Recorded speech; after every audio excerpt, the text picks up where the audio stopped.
With PlayStation's Gran Turismo 7 State of Play event now finished, we now have a good idea of which tracks are going to be in the game at launch, but I want to focus on the tracks that are making a return to the Gran Turismo series. Some of these tracks have not been featured in a Gran Turismo game in over 9 years. Let's start with Daytona. The Daytona International Speedway is a tri-oval circuit built right next to an airport in Florida, USA. Its 3 banked corners make for a thrilling experience as you race bumper to bumper at over 300 kilometers per hour. The track also has a road course layout that takes you through the infield and adds a chicane to the second straight. This puts an emphasis on handling rather than top speed. This makes the track enjoyable to drive even with slower cars. Daytona was first featured in Gran Turismo 5 Prologue all the way back in 2008. Which is when I first got to drive this track. Polyphony Digital needs to add the next-gen NASCAR stock cars in the game so we can do some NASCAR racing around here. Deep Forest is the second track to make its return to the series.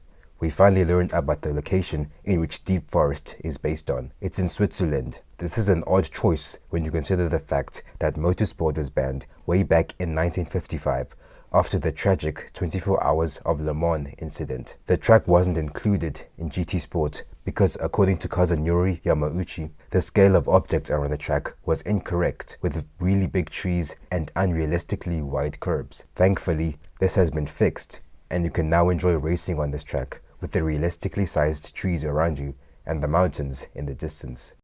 Trial Mountain is another Gran Turismo classic that makes its return in GT7.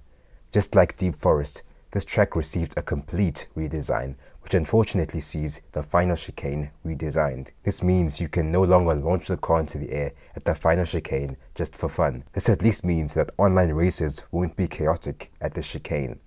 The rocks around the track are also of a much higher quality thanks to the power of the PS5. High Speed Ring has finally received a major overhaul. The grassy hills around the track have been populated with more trees so it looks more realistic. This polar bear-shaped circuit lives up to its name with its long main straight and its long, steeply banked turn 1, where most of it can be taken in full throttle. This track will be like a roller coaster when you're driving in very fast Group 1 cars. This track is also easy to learn, but it's very hard to master. Which of these tracks is your favorite?